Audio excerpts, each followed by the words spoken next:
Sarah had always been afraid of mirrors.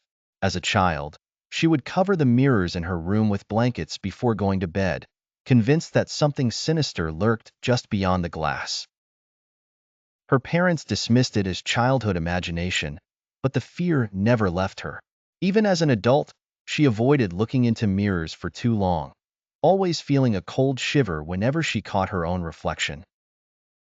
When Sarah inherited her grandmother's old house, she knew there would be mirrors. The house was full of them. Antique, ornate mirrors that lined the hallways, adorned the bedrooms, and even hung in the stairwell. They were beautiful, but to Sarah, they were a source of dread. She tried to ignore them at first, focusing instead on the task of sorting through her grandmother's belongings. The house was musty, filled with the scent of old wood and dust, and the creaking floors added to its eerie atmosphere. But it was the mirrors that unnerved her the most. No matter where she went, she always felt like something was watching her from the shadows. One evening, after a long day of cleaning, Sarah decided to take a break. She made herself a cup of tea and settled into the armchair in the living room, trying to relax. The large, gilded mirror on the wall caught her eye, and despite her best efforts, she couldn't look away. The mirror was old, its surface slightly tarnished, but the reflection was clear. Sarah stared at it, her eyes tracing the curves of the frame, the patterns etched into the glass. But then, something caught her attention, something in the reflection that didn't belong. At first, she thought it was a trick of the light. The room was dim, the only illumination coming from the flickering flames in the fireplace. But as she stared harder, her heart began to race. There was something in the mirror, standing just behind her chair, in the shadows. A figure. Sarah's breath caught in her throat as she turned around, but there was nothing there. The room was empty, just as it had been a moment ago. But when she looked back at the mirror, the figure was still there, tall, dark, and formless, hovering just behind her. She froze, unable to move, her mind racing. Was it her imagination? A trick of the light? But no matter how many times she blinked, the figure remained, its presence growing more defined, more real. Sarah forced herself to stand, her legs trembling as she backed away from the mirror. She didn't dare turn her back to it, not with that thing watching her. She reached the door and fled the room, slamming the door behind her. Her heart pounded as she leaned against the wall, trying to catch her breath. The house was silent, but she could still feel the presence of the figure, lurking in the room behind her. It was as if the entire house was holding its breath, waiting. That night, Sarah couldn't sleep. Every time she closed her eyes, she saw the figure in the mirror, its dark form seared into her mind. She tossed and turned, the creaks and groans of the old house keeping her on edge.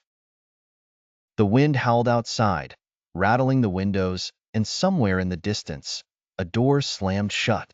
At midnight, she heard it, a soft, rhythmic tapping, coming from the hallway. It was slow, deliberate, and it grew louder with each passing second. Sarah's heart raced as she lay still in bed, her ears straining to hear. The tapping stopped just outside her bedroom door. Then, there was a long, agonizing silence. Sarah held her breath, every muscle in her body tense. She listened, waiting for the next sound, the next sign of the intruder. But nothing came. After what felt like an eternity, she heard the creak of the floorboards, followed by the softest whisper, so faint that she almost didn't catch it.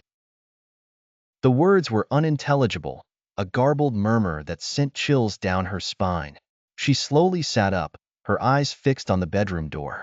The room was dark, the only light coming from the moon filtering through the curtains. The silence was suffocating, pressing in on her from all sides. Sarah's eyes darted to the old, full-length mirror in the corner of the room.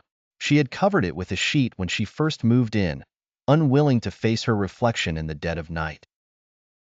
But now, as she stared at it, she could see the sheet moving, shifting as if something was stirring beneath it. Her heart hammered in her chest. She knew she should run, should get out of the house and never look back. But she was rooted to the spot, unable to tear her eyes away from the mirror. The sheet slid off slowly, as if pulled by an invisible hand, revealing the mirror's surface. Sarah's breath caught in her throat as she saw her reflection. But it wasn't her. The reflection was smiling, a wide, sinister grin that didn't match the terror on Sarah's face. And then, the reflection moved. Sarah gasped, stumbling back against the bed as the reflection stepped forward, out of the mirror. Its dark form materializing in the room. It was her, but not her. A twisted, distorted version of herself, with hollow eyes and a smile that dripped with malice. The figure took another step forward, its movements slow and deliberate. As if savoring her fear. The air grew colder, the temperature in the room dropping rapidly. Sarah could see her breath now, each exhale a puff of white in the frigid air. She backed away, her hands trembling as she reached for the door. But the handle wouldn't budge, as if something on the other side was holding it shut. Panic surged through her, her mind racing for a way out, but there was none. The figure moved closer, its smile widening, revealing sharp, jagged teeth. It raised a hand, pale and clawed, reaching out toward her. Sarah screamed, the sound echoing through the empty house, but no one was there to hear her. In a last desperate attempt, she turned and ran toward the window. But the glass was thick, unyielding. She pounded on it, but it didn't break, didn't even crack. The figure was behind her now, its cold breath on the back of her neck. Sarah turned to face it, her back pressed against the window. The figure loomed over her, its eyes empty, its smile twisted. It reached out and touched her cheek, its fingers icy cold against her skin. And then, just as quickly as it had appeared, the figure was gone. The room was empty, the mirror once again covered by the sheet. Sarah collapsed to the floor, gasping for breath, her heart racing. But as she looked up, she saw her reflection in the mirror. The real reflection this time, her own face staring back at her. But there, just behind her, in the shadows, she could still see it. The figure, watching her with those hollow eyes, waiting for the next time she would dare to look into the mirror. Sarah knew then that she could never escape it. No matter where she went, no matter how far she ran, the figure would always be there, lurking in the dark corners of her mind, waiting for the moment she let her guard down. And from that night on, the mirrors in the house remained uncovered. Sarah couldn't bear to look into them anymore, but she couldn't hide them either, because deep down, she knew that the figure was still there, watching, waiting. And one day, it would come for her again.